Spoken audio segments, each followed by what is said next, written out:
Hey guys, what's going on? Lucky here.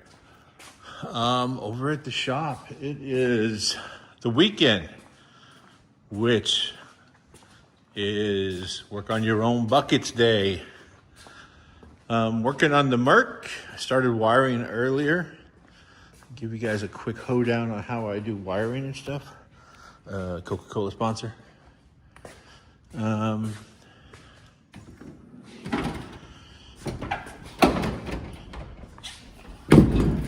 Video, there was a little, well, actually here is a little clip of how I usually get started.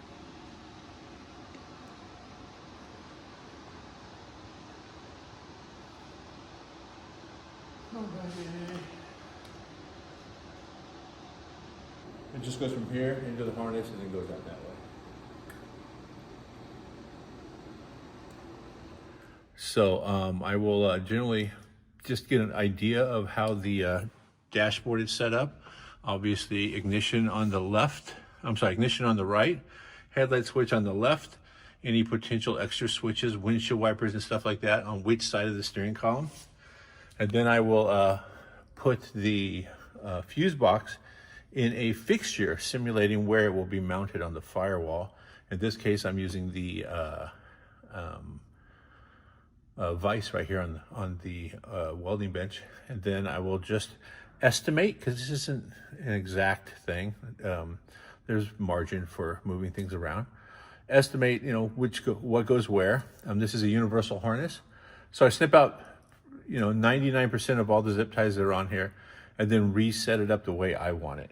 For example, I went through each wire on here. I don't have power windows or power door locks. Probably not going to put them in, but you know what? There's no problem, no downside to having a couple of extra wires. It's a little bit unprofessional to leave a ton of extra wires, but there's no downside to leaving a couple. So this harness came equipped with door lock and power window fused wires, a left and a right. So I went ahead and left those in the kick panel. I'll put connectors on the ends and have them just behind the panel, just in case I want to add something like a power window, a power door lock, or a solenoid or something to that effect. Also, in addition to all that, the orange and white wire that would normally go to the interior light, I run a couple of extra ones, or I'll pull them out of the harness as like a little loop.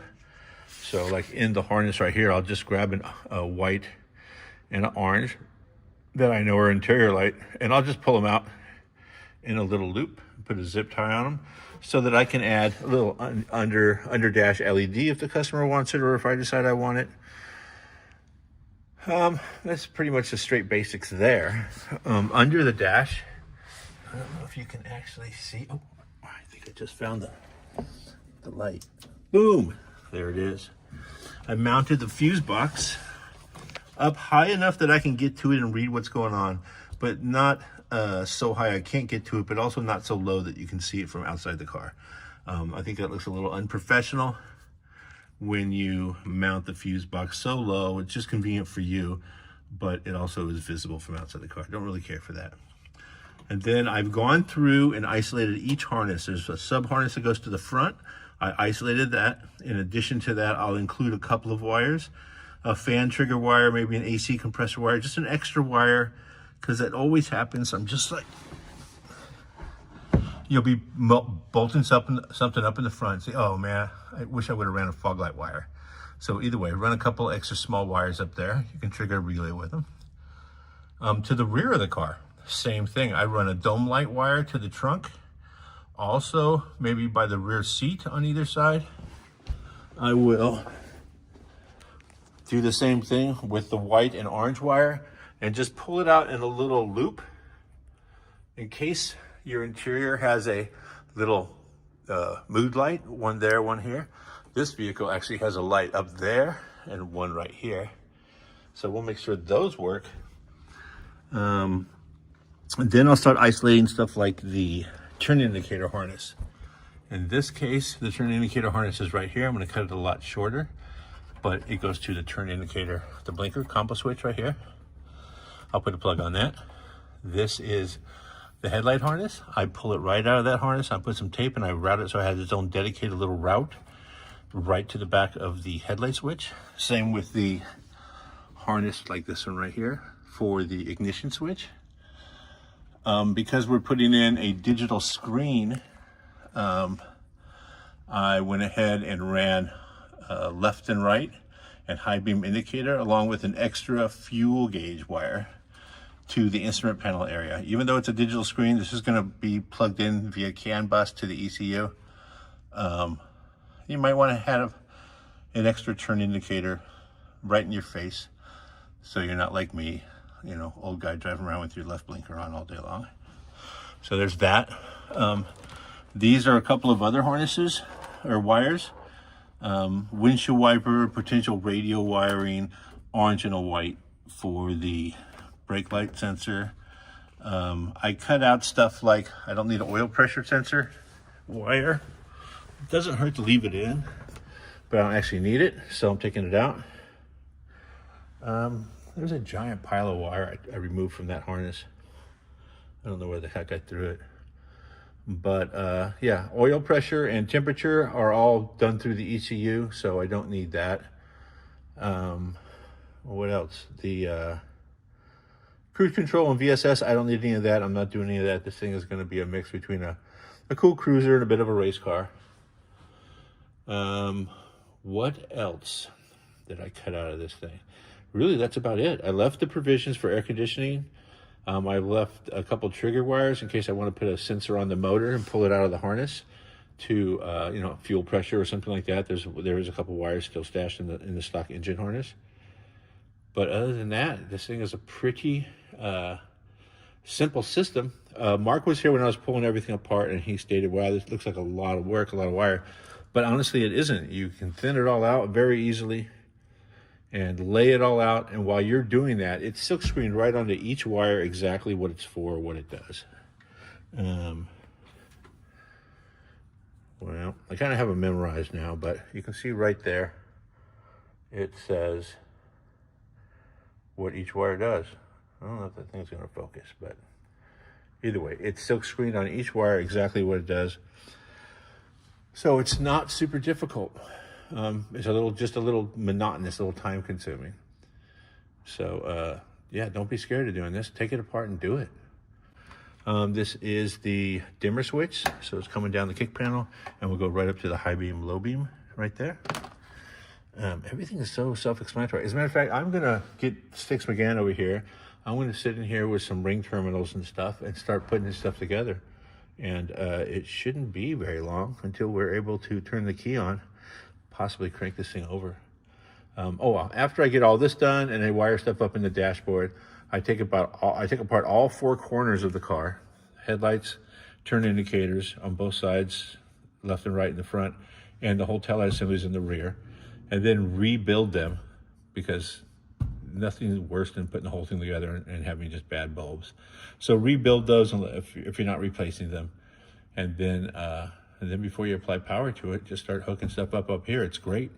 There's a certain sense of satisfaction when you throw a bunch of wires at a car and crimp it all together, and you pull a switch and it comes on and starts working like you actually are making something. I still get a big kick out of it. That's why I still do it. Sticks McGann, right there on the spot for a change.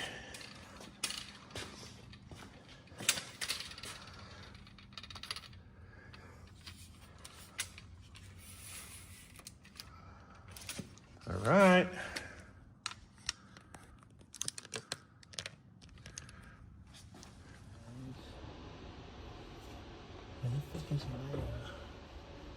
Switch to the wrong side.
going to pull the headlights apart and start nickel and diming my way through all of that stuff. Important to route the wiring in a safe spot where it's not going to get any cuts or rub on anything, and just think about while you're routing it that it's going to be there for a long time, so just keep it safe. Don't pull it too tight. I see that a lot of times when people wire cars and they pull it too tight, or they zip tie a bunch of stuff into a big bundle. Should never have a big bundle of wires zip tied together. Let everything kind of flow nice and comfortably. Remember, you got all the wire in the world, and I'm just trying to do a clean job. Anyway, that's it probably for this episode. I think the next time I fire the camera up, we are going to be flipping switches and seeing lights. Just hope they're not sparks. All right, see you guys later. Hit it.